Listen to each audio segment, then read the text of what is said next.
Dans cette vidéo, je vais partager avec vous le plan marketing exact qui m'a permis de gagner mon premier million d'euros sur Internet. En suivant les 7 étapes que je vais partager avec vous, vous allez pouvoir considérablement booster vos ventes et vos revenus, comme ça a déjà été le cas pour les dizaines d'entrepreneurs qui l'ont déjà mis en pratique.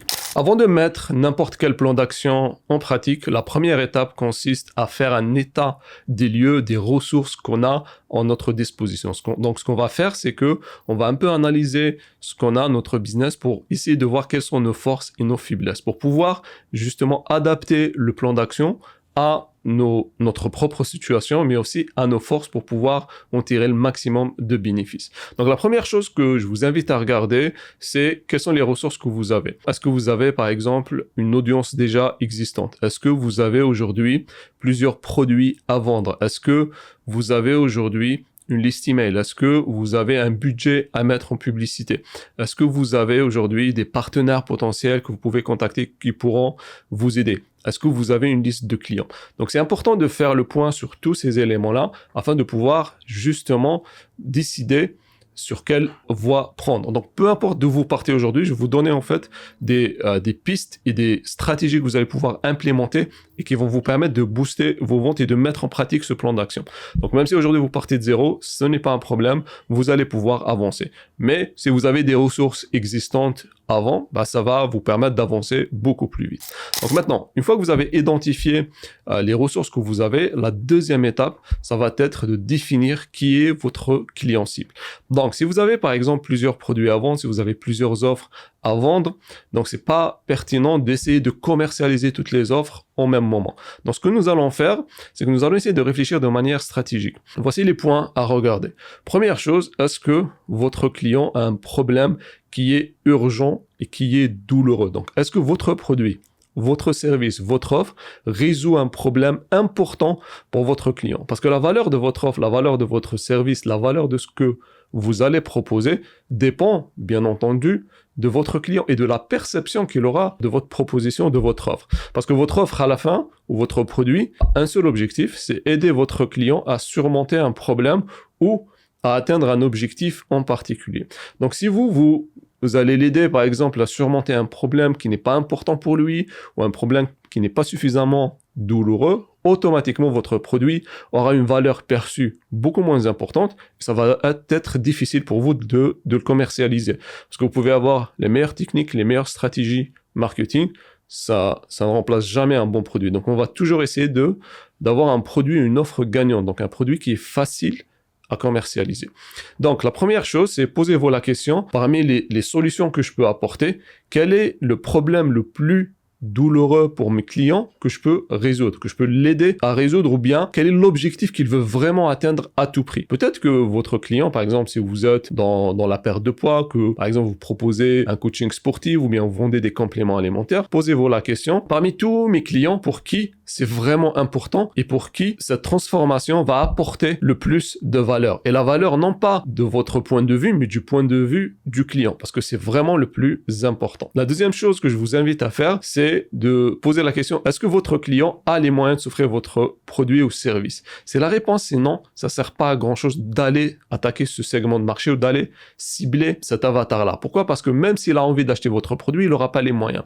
Et s'il n'a pas les moyens d'acheter votre produit, automatiquement, vous allez avoir des taux de conversion qui sont bas et du coup, vous n'allez pas pouvoir atteindre vos objectifs marketing, vos objectifs commerciaux. Troisième chose à regarder, c'est que est-ce que lorsque j'aide mon client à résoudre son problème, lorsque je vends mon premier produit, est-ce que je peux lui vendre d'autres produits plus tard? Est-ce que le fait de résoudre ce problème-là va nous permettre d'aller à l'étape suivante ou va créer un autre problème à ce client qu'on va pouvoir résoudre? Je vais vous donner un exemple. Disons que vous, par exemple, vous aidez vos clients à gagner plus d'argent. D'accord? Donc, la première chose, donc votre premier produit, par exemple, va consister à montrer à vos clients comment gagner plus d'argent. Donc, une fois que vous les aidez à gagner plus d'argent, automatiquement, il y a un nouveau problème qui va survenir. C'est comment gérer son argent, comment investir son argent. Donc, l'idée, c'est quoi? C'est que posez-vous la question, est-ce qu'il y a une deuxième étape pour mon client sur laquelle je peux l'aider? Parce que si vous avez un produit ou un service dans lequel il y a une seule transaction, c'est-à-dire qu'il vous suffit de faire une seule transaction, ça va être très difficile pour vous de scaler votre business et de générer beaucoup de revenus. La prochaine étape, c'est de créer votre proposition unique de vente. Donc, peu importe ce que vous vendez, il y a forcément d'autres personnes qui vendent le même produit que vous ou bien un produit qui permet d'avoir un résultat similaire. S'il y a personne qui vend le même produit que vous, ou bien qui s'adresse au même public cible, là, il va falloir s'inquiéter parce que peut-être qu'il n'y a pas de marché, peut-être que s'il y a personne, c'est qu'il n'y a pas de marché, il y a pas de clients dans ce domaine-là. Mais si vous avez des concurrents, si vous avez d'autres personnes qui proposent les mêmes produits que vous, alors ce qu'il va falloir faire, c'est vous différencier. Et vous allez pouvoir le faire avec votre proposition unique de vente. Donc la proposition unique de vente, c'est ce qui vous différencie par rapport à toutes les autres solutions existantes. C'est-à-dire quelles sont les caractéristiques qui font que votre solution est unique et qui font que votre solution est meilleure que les autres. Et ça, c'est vraiment quelque chose de capital parce que peu importe ce que vous vendez, il y a forcément de la concurrence, il y a forcément, vos clients ont forcément testé d'autres produits, ils ont testé d'autres services, peut-être qu'ils n'ont pas été suffisamment satisfaits et du coup, ce qui se passe, c'est que automatiquement, il va falloir vous différencier par rapport aux autres. Là, ce que vous devez faire, c'est déterminer votre proposition unique de vente. Donc, comment faire pour déterminer votre proposition unique de vente? Pour déterminer votre proposition unique de vente, la première chose, c'est de faire ce qu'on appelle une veille concurrentielle. C'est-à-dire, vous allez un peu analyser vos concurrents et voir quelles sont les solutions que vos concurrents proposent et surtout regarder quel est l'angle marketing qu'ils utilisent. Parce que chacun, forcément, va avoir son propre angle.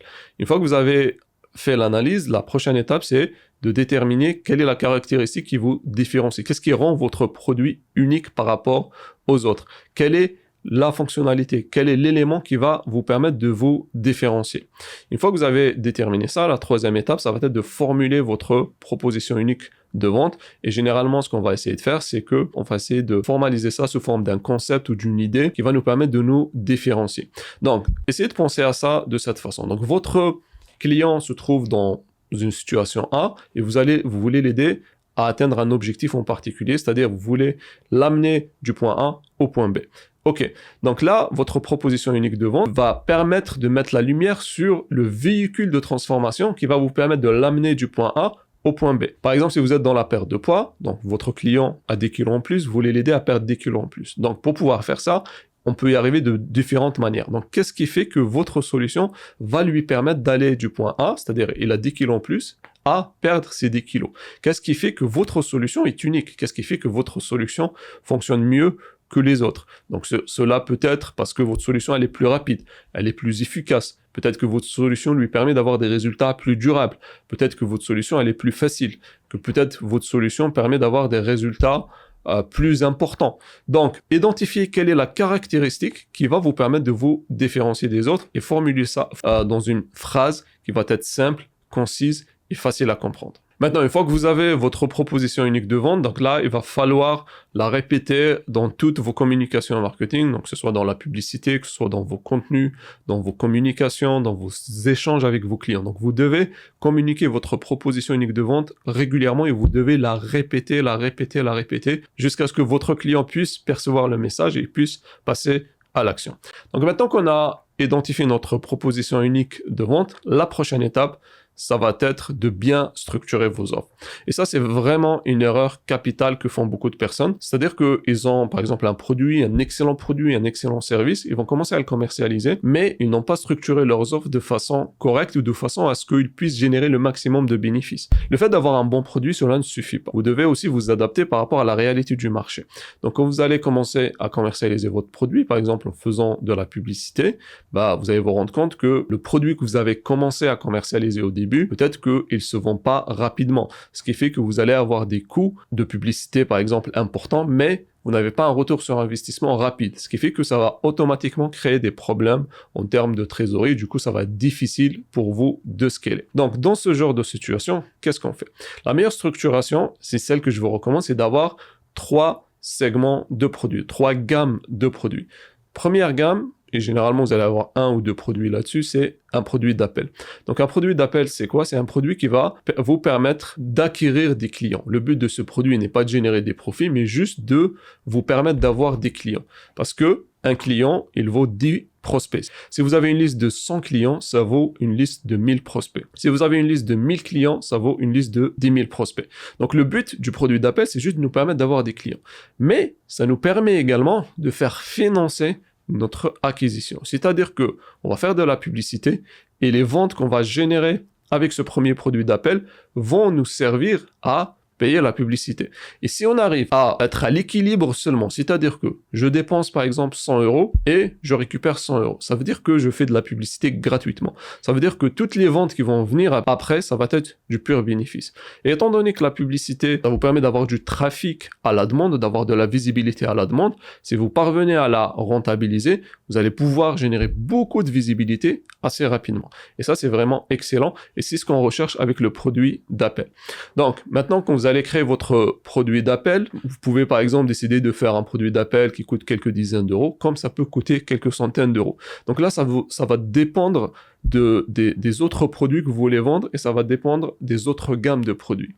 Donc, si par exemple vous avez votre produit principal, votre produit phare, c'est un produit à 3000 €, à ce moment-là, vous pouvez par exemple avoir un produit d'appel qui est entre 300 et 500 €. Ça peut être extrêmement intéressant, surtout si vous êtes dans une thématique où les coûts sont extrêmement élevés. Maintenant, si votre produit phare, il coûte 100 €, à ce moment-là, votre produit d'appel va coûter peut-être 10 €. Donc, il y a ce calcul à faire, mais surtout le point qu'il faut regarder quand vous allez choisir quel est le produit que vous allez promouvoir, ça va être quels sont les coûts publicitaires et quelle est la rentabilité des publicités. C'est vraiment le point le plus important qu'il faut regarder lorsque vous allez déterminer le prix de votre produit d'appel. Le prix, on le détermine pas au hasard, pas un prix qu'on choisit juste comme ça, c'est un prix qu'on détermine et qui va nous permettre d'être rentable dans la publicité. Maintenant, le deuxième type de produit, c'est ce que j'appelle le produit phare ou le produit principal. Donc ça va être le produit qui va permettre à vos clients d'atteindre les objectifs qu'ils désirent avoir. Donc, c'est vraiment le produit principal que vous souhaitez commercialiser. Et vous allez proposer ce produit à toutes les personnes qui vont acheter votre produit principal ou pas. Donc, vous allez peut-être avoir un tunnel de vente, par exemple, avec un webinar ou avec un lead magnet. Donc, les gens vont s'inscrire sur votre liste. Vous allez avoir, par exemple, 5% qui vont acheter votre produit d'appel. Les 95 restants, vous allez leur proposer, dans un premier temps, le produit d'appel. Ensuite, leur proposer le produit principal. Parce que vous allez avoir un segment, une partie de vos clients qui vont jamais acheter votre produit d'appel, mais qui vont directement acheter votre produit principal. Comme vous allez avoir des clients qui n'auront jamais acheté votre produit principal s'ils n'avaient pas avant acheté votre produit d'appel. C'est-à-dire que ils ont testé votre produit, ils ont vu la qualité que vous proposez, du coup, ça leur a donné envie d'acheter d'autres produits chez vous. Le produit principal, c'est là où on va générer le plus de bénéfices. Ce que je vous recommande ici, c'est que votre produit phare va coûter 5 à 20 fois le produit d'appel. Maintenant, le troisième type de produit que je vous recommande d'avoir, le troisième gamme, ça va être le produit d'approfondissement. Le produit d'approfondissement va servir ou va permettre aux clients qui veulent vraiment aller plus loin, qui veulent aller à l'étape d'après, qui ont besoin de plus de qualité, de plus d'accompagnement, de plus de services, ça va vous permettre de leur proposer quelque chose. Et ce qui est intéressant, c'est que avec ce produit-là, vous allez pouvoir doubler, voire tripler votre rentabilité. Parce que c'est un produit que vous allez vendre plus cher, vous allez vendre 4 fois, par exemple, le prix du produit phare, et du coup, ça va permettre de générer beaucoup de rentabilité. Et ce que vous devez savoir, c'est que lorsque, par exemple, vous avez un certain nombre de clients, pour chaque dizaine de clients qui ont acheté un produit chez vous, il y a toujours 20% qui sont prêts à payer 4 fois plus cher pour un produit de meilleure qualité ou pour avoir le résultat plus rapidement. Donc, si on prend par exemple ces chiffres-là, donc pour toutes les personnes qui vont acheter votre produit d'appel, 20% sont prêts à payer 4 fois plus cher. Mais étant donné que le produit d'appel, il est vraiment pas cher, donc là, ça peut être beaucoup plus. C'est-à-dire qu'il y a des gens qui sont prêts à payer beaucoup plus. Juste pour vous donner quelques exemples, nous, on a, pour certains de nos produits d'appel, c'est des produits d'appel à 10 €. Et on a des gens qui achètent les produits à 10 € et qui ensuite vont acheter un produit à 3000, 5000, 7000 €. Donc vous voyez la différence, c'est-à-dire que si on n'avait jamais proposé les produits à 3000, 5000 €, ils l'auraient jamais acheté, se seraient contentés d'acheter le produit à 10 €. Ce qui fait en termes de rentabilité, ce qui aurait été catastrophique, on n'aurait jamais pu être rentable en vendant juste des produits à 10 €. Donc la structuration de vos offres va être capitale dans la réussite de votre stratégie marketing, parce que ça fait toute la différence. Parce que si vous parvenez à augmenter la rentabilité de votre campagne marketing, automatiquement, vous allez pouvoir investir plus, automatiquement, vous allez pouvoir acquérir plus de visibilité. L'optimisation de vos offres est vraiment essentielle pour la réussite de votre plan marketing ou de votre campagne marketing. La cinquième étape, ça va être la création du système de vente. Donc, une fois qu'on a déterminé nos offres, donc là, on va construire le système de vente. Donc, ce que je vous recommande dans un premier temps, c'est de commencer avec des webinaires ou des lives. Pourquoi? Parce qu'on veut tester notre proposition unique de vente et on veut tester notre offre le plus rapidement possible. Et aussi, on veut avoir un feedback du marché. Et on veut avoir un feedback réel, on veut pouvoir échanger avec nos clients. Donc, beaucoup de personnes, surtout ceux qui font du business sur Internet, ont tendance un peu à vouloir éviter tout échange avec les clients et auront tendance un peu à rester derrière leur écran, à essayer de générer des ventes. Donc ça peut être une bonne chose. Donc, si par exemple, vous faites un test et que dès le début, ça marche, mais dans la majorité des cas, si vous voulez vraiment maximiser vos résultats, ce que je vous recommande, c'est de parler avec vos clients et d'interagir avec vos clients. Et les webinars, c'est un excellent moyen. Pourquoi? Parce que vous allez déjà parler à un groupe de personnes, c'est-à-dire que vous n'allez pas contacter les clients individuellement ou les prospects individuellement, donc ça va pas vous prendre beaucoup plus de temps, mais également, ça va vous permettre de faire des ventes. Donc, vous allez faire votre webinar. Le webinar, c'est un excellent moyen pour vendre. Vous allez commencer à faire des ventes. Vous allez en même temps interagir avec vos prospects. Vous allez pouvoir voir quelles sont leurs objections, quelles sont les questions qu'ils se posent, quelles sont leurs réflexions, quelles sont leurs problématiques. Donc, vous allez pouvoir récolter beaucoup d'informations qui vont énormément vous aider à ajuster votre proposition unique de vente et vos arguments marketing.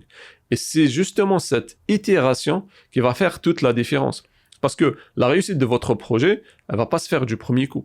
Mais la réussite réside dans les itérations que vous allez faire et les enseignements que vous allez pouvoir en tirer suite aux différentes itérations que vous allez faire. Donc, je vous recommande de démarrer avec les webinars. Vous pouvez utiliser les webinars si vous vendez de la formation, si vous vendez du coaching, si vous vendez du consulting, si vous vendez du service et même si vous faites du e-commerce.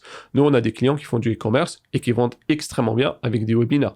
Et vous pouvez le faire aussi si vous avez, par exemple, un MLM. Vous pouvez tout à fait le faire. On a des clients qui font ça et ils le font avec succès. Pourquoi? C'est puissant. Parce que vous avez la possibilité d'interagir avec vos clients. Donc, quand vous allez construire votre système de vente, donc, il y a 3 éléments à prendre en considération. Le premier élément, ça va être la génération de prospects. Ce qu'on veut, c'est pouvoir récupérer les informations de contact de nos prospects afin de pouvoir les relancer par la suite. Parce que la majorité ne vont pas acheter tout de suite, donc on a besoin de les relancer régulièrement. Donc, vous commencez toujours par une page d'inscription, une page de capture. Par exemple, si vous utilisez un webinar, donc la première étape, ça va être une page d'inscription. Les prospects vont s'inscrire pour le webinar, donc ils vont donner leur adresse mail et leur numéro de téléphone. Ensuite, la deuxième étape du système de vente, ça va être la vidéo de vente ou la présentation de vente. Donc ça peut se faire de différentes manières. Ça peut se faire avec un webinar, ça peut se faire avec une vidéo de vente, comme ça peut se faire avec une page de vente. Donc là, c'est tout simplement ce qu'on va faire, c'est qu'on va éduquer les prospects dans un premier temps par rapport à la solution que nous proposons, parce que quand vous allez faire votre pitch de vente, vous allez vous focaliser sur la solution et non pas sur le produit. Ça, c'est une erreur que je vois assez souvent, c'est que les gens se focalisent sur le produit plutôt que sur la solution. Donc nous, ce qu'on va faire, c'est que nous allons nous focaliser sur la solution que nous apportons. Maintenant, la page de vente ou le webinaire ou la vidéo de vente se compose de 2 parties principales. Première partie, éducation par rapport à la solution qu'on veut proposer. Et la deuxième partie, c'est le pitch de vente. Une fois que vous avez votre vidéo de vente ou votre actif de vente ou votre argumentaire de vente, la prochaine étape, ça va être la relance. Donc, la majorité des gens ne vont pas acheter.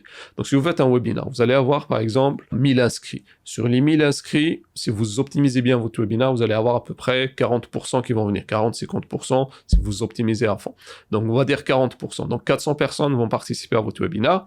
Sur les 400 personnes qui vont participer, vous allez générer un taux de conversion entre 5 et 10%. Donc, ça veut dire que la majorité des gens, déjà, n'ont même pas vu votre webinaire. Ceux qui sont venus au webinaire ne l'ont pas vu en entier. Et ceux qui l'ont vu en entier, la majorité n'ont pas acheté. Pour ces gens-là, est-ce que ça veut dire qu'ils ne sont pas intéressés? La réponse est non. Peut-être que c'est juste que c'était pas le bon moment, peut-être qu'ils avaient autre chose à faire, peut-être qu'ils voulaient acheter mais ils ne pouvaient pas le faire au moment où vous avez fait l'offre, peut-être qu'ils voulaient le faire plus tard, etc. Donc, il y a plusieurs raisons qui font que les gens n'achètent pas. Donc, à ce moment-là, ce qu'on va faire, c'est qu'on va les relancer. On va mettre en place ce qu'on appelle des séquences email de relance. Et ces séquences email de relance vont nous permettre de, les recontacter pour les réinviter à d'autres événements, à d'autres webinars, à aller consulter la page de vente à nouveau. Ils vont aussi nous servir à leur faire d'autres offres. Peut-être qu'ils n'étaient pas intéressés par le produit d'appel, mais ils seront intéressés par le produit phare. Mais la règle, c'est que on les contacte régulièrement et on met en place un calendrier de promotion pour contacter régulièrement nos prospects.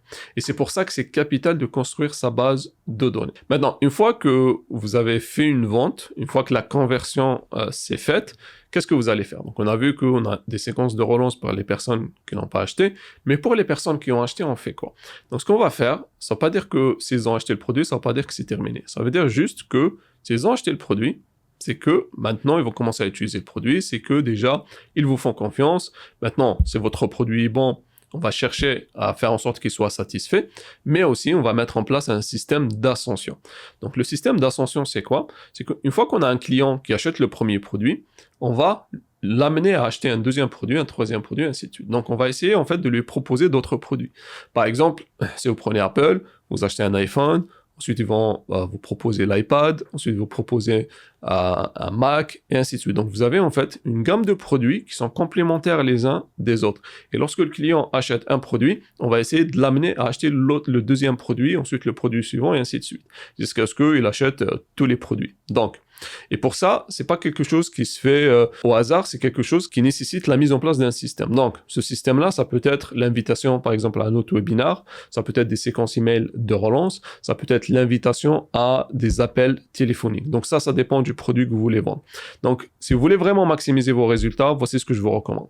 Une fois qu'un client achète un de vos produits, ce que vous allez faire, c'est que vous laissez passer un peu de temps, entre-temps, vous envoyez du contenu gratuit, complémentaire au produit qu'il a acheté. Ensuite, vous l'invitez à un nouveau webinar pour lui proposer un autre produit. S'il n'achète pas, vous pouvez envoyer une séquence email pour l'amener ou l'inviter à réserver une consultation gratuite avec un membre de votre équipe ou avec vous-même. Vous allez là faire un appel téléphonique et échanger avec lui. S'il n'achète pas, vous pouvez créer une séquence de relance qui va l'amener vers une page de vente où là, la vente va se faire automatiquement. Et vous faites tourner ces séquences-là régulièrement. À chaque fois, vous utilisez un angle différent pour pouvoir justement toucher les différents segments de votre marché. Parce que, voilà, un angle va marcher sur un premier segment, ensuite un autre angle va marcher sur un deuxième segment, et ainsi de suite. Mais la règle, c'est on met en place une séquence d'ascension pour pouvoir transformer les clients en clients fidèles. C'est-à-dire que ils vont acheter plusieurs produits chez nous et ça se fait pas au hasard. Il faut vraiment le faire de manière intentionnelle pour que ça marche. Une fois tous les systèmes mis en place, la prochaine étape, ça va être de développer des canaux d'acquisition. C'est-à-dire comment vos clients vont vous découvrir. Parce que c'est bien joli d'avoir un système de vente, d'avoir un système de conversion, un système de génération de prospects et tout. Mais si vos clients ne savent pas que vous existez, s'ils ne vont pas vous découvrir, ça ne sert pas à grand-chose. Donc pour l'acquisition de trafic, il y a deux moyens d'acquisition. On a d'un côté le trafic payant, et on a de l'autre le trafic organique. Donc chacun a ses avantages et ses inconvénients. Donc le trafic payant, c'est le fait de payer les différentes plateformes pour générer de la visibilité. Donc l'avantage, c'est que c'est rapide, vous contrôlez, vous avez du trafic à la demande, et ça peut aller très très vite. D'un autre côté, vous avez le trafic organique, où là, c'est du trafic que vous allez générer avec le contenu que vous allez créer, avec la communication que vous allez faire sur les réseaux sociaux. Donc les avantages, c'est que ça ne nécessite pas d'investissement important, ça nécessite quand même de l'investissement parce que vous allez investir du temps, de l'énergie. Si vous faites appel à des prestataires, vous allez payer vos prestataires, donc ça a quand même un investissement. Mais si vous, par exemple, vous partez de zéro et que vous êtes tout seul, bah, vous pouvez démarrer sans rien investir, juste votre temps, votre énergie pour créer le contenu. Donc ça, c'est un des avantages. Deuxième avantage, c'est que ça permet de créer une relation avec vos prospects et du coup vous allez pouvoir vous constituer en fait une audience qui va vous suivre et qui va pouvoir acheter vos produits. Un autre avantage, c'est que pour le long terme, c'est excellent. Pourquoi? Parce que plus vous allez avancer, plus vous allez faire grossir votre audience et plus ça va être facile pour vous d'aller toucher de nouvelles personnes. Et du coup, sur le long terme, ça va apporter une stabilité à votre business. Donc la publicité, c'est excellent, ça peut marcher sur le long terme, mais vous devez tout le temps lancer les publicités et les gérer. L'organique, c'est qu'une fois que vous arrivez à atteindre un certain niveau, ça va en quelque sorte se maintenir plus facilement. Mais cela prend du temps si vous faites de l'organique. Donc ça va prendre du temps parce que va falloir créer du contenu. Au début, vous n'avez personne qui vous suit, donc automatiquement, ça demande beaucoup de travail au début. Donc comment faire pour vraiment maximiser nos résultats? Là, ma recommandation, c'est d'utiliser les deux. C'est-à-dire, on commence par la publicité parce que c'est rapide, c'est à la demande et ça peut aller très vite. Donc on va créer une campagne de publicité pour pouvoir générer des prospects, générer des contacts. Et en parallèle, on met en place une stratégie de contenu. Essayez de faire en sorte que votre stratégie de contenu soit la plus simple possible pour que ça prenne pas beaucoup de temps, beaucoup d'énergie. Donc, vous pouvez faire du contenu écrit, du contenu vidéo, du contenu audio. Donc, les trois sont bons. Mais ma recommandation, c'est de vous focaliser davantage sur le contenu vidéo, audio. Pourquoi? Parce que ça va vous permettre d'aller toucher plusieurs personnes à l'avenir et aussi, ça apporte plus de stabilité. Ça permet de créer aussi un lien avec votre audience. Donc, vous avez d'un côté la publicité qui va vous générer des contacts. Et vous avez le contenu organique qui, dans un premier temps, aura un objectif de fidélisation. C'est-à-dire ce qu'on veut avec notre contenu, apporter de la valeur, créer un lien avec notre audience et pouvoir petit à petit construire l'audience. Le but, c'est pas l'acquisition au début parce que c'est très lent, ça prend beaucoup de temps. Surtout si on n'a pas l'expérience. Si vous avez de l'expérience dans le domaine, si vous savez comment créer du contenu qui génère de la viralité, ça peut être rapide. Mais si vous n'avez pas ces compétences-là, ça va être très long. Par contre, la publicité, c'est instantané. Vous lancez la campagne, vous avez des prospects, vous avez des inscrits que vous allez pouvoir convertir. Donc, la meilleure façon de faire, on lance la campagne de publicité, on essaie de faire en sorte que cette campagne s'autofinance pour pouvoir la scaler, et en parallèle, on travaille à construire notre audience avec le contenu organique. Maintenant, concernant la publicité, quelle plateforme utiliser? Il existe plusieurs plateformes. Vous avez Facebook et Instagram ou les plateformes Meta. Vous avez TikTok, vous avez YouTube, vous avez Snapchat, etc.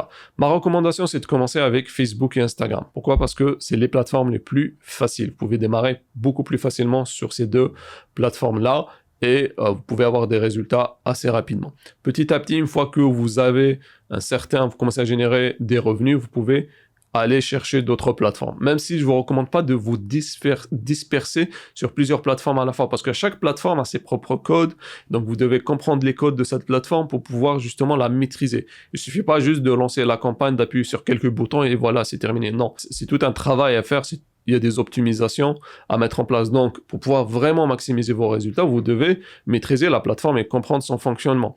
Donc, si vous partez sur plusieurs plateformes, vous allez en fait vous disperser, vous n'allez pas pouvoir générer le maximum de résultats, vous n'allez pas pouvoir en tirer un maximum de bénéfices des efforts que vous allez mettre en place. Donc là, ma recommandation, c'est de commencer avec une seule plateforme et de la maîtriser à fond. Et Facebook, pour démarrer, c'est excellent, parce que Facebook, c'est pratiquement 3 milliards d'utilisateurs, c'est le réseau social numéro 1 actuellement. Facebook et Instagram, c'est les réseaux sociaux numéro 1 actuellement. Instagram un peu moins, mais Facebook, ça reste le premier réseau social. Donc, vous démarrez avec ces deux plateformes. En parallèle, pour le contenu gratuit, ce que je vous recommande, c'est vous démarrez avec le contenu court, c'est beaucoup plus simple, beaucoup plus facile, ça demande beaucoup moins d'efforts et vous avez des chances pour que ce contenu explose. Donc ce que vous allez faire, c'est des vidéos courtes que vous allez publier par exemple sur Instagram qui vont justement vous générer de la visibilité.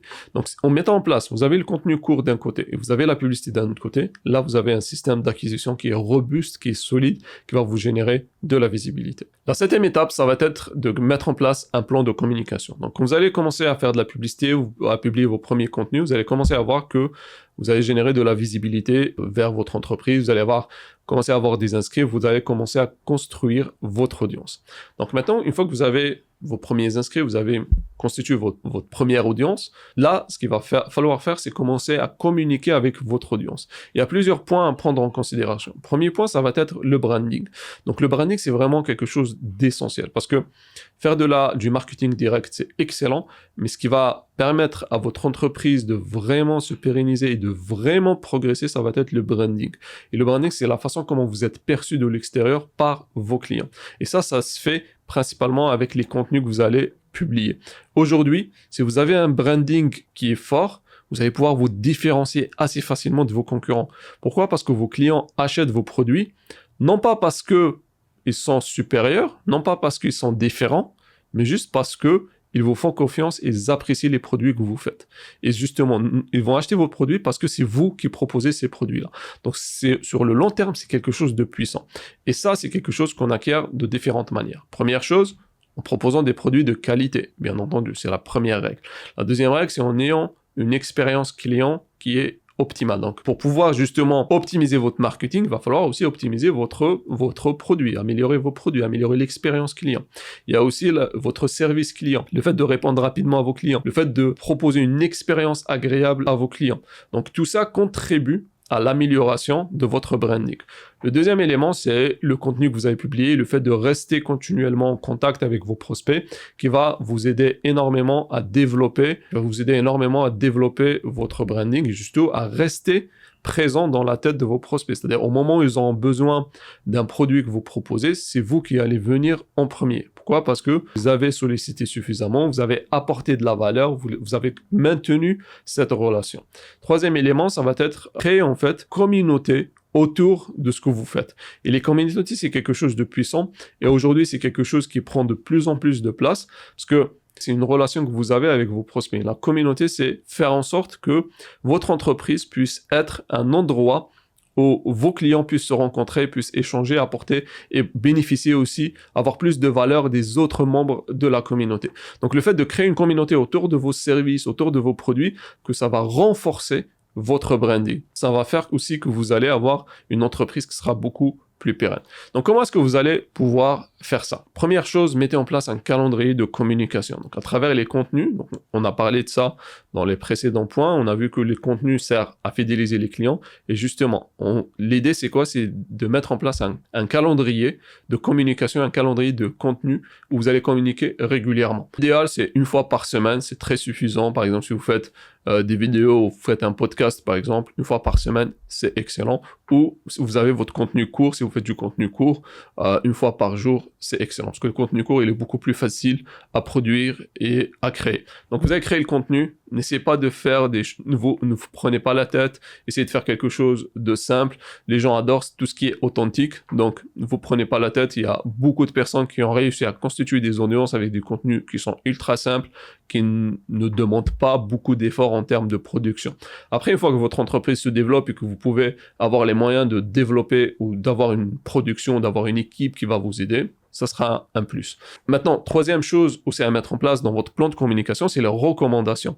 Et les recommandations, généralement, c'est quelque chose qui est laissé un peu comme ça, naturellement, qui n'est pas provoqué.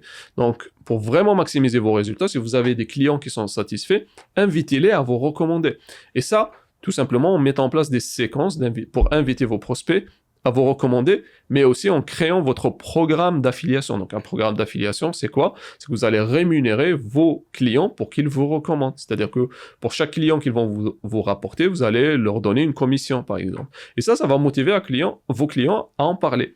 Donc, si vous avez, par exemple, pour chaque client que vous allez avoir, il en parle à une autre personne, vous allez voir qu'au bout d'un moment, il y a un effet boule de neige qui va se mettre en place et ça va faire exploser votre business. Pourquoi? Parce que d'un côté, vous avez la publicité qui vous génère de la visibilité. Vous avez aussi votre contenu qui vous génère de la visibilité. Quand les gens arrivent, ils achètent votre produit, c'est des produits de qualité. Quand ils achètent vos produits, vous continuez à délivrer de la valeur, ils ont une expérience agréable. Ensuite, vous leur proposez des commissions pour qu'ils vous recommandent. Automatiquement, il y a un certain pourcentage qui vont vous recommander. Et vous allez voir que votre retour sur investissement va exploser. Et les revenus de votre business également. Maintenant, pour aller encore plus loin et pouvoir acquérir plus de clients, j'ai fait une autre vidéo où je partage avec vous les 5 meilleurs moyens qui vous permettront d'avoir encore plus de clients. Donc, pour regarder cette vidéo, il vous suffit de cliquer sur la vidéo qui vient d'apparaître juste là.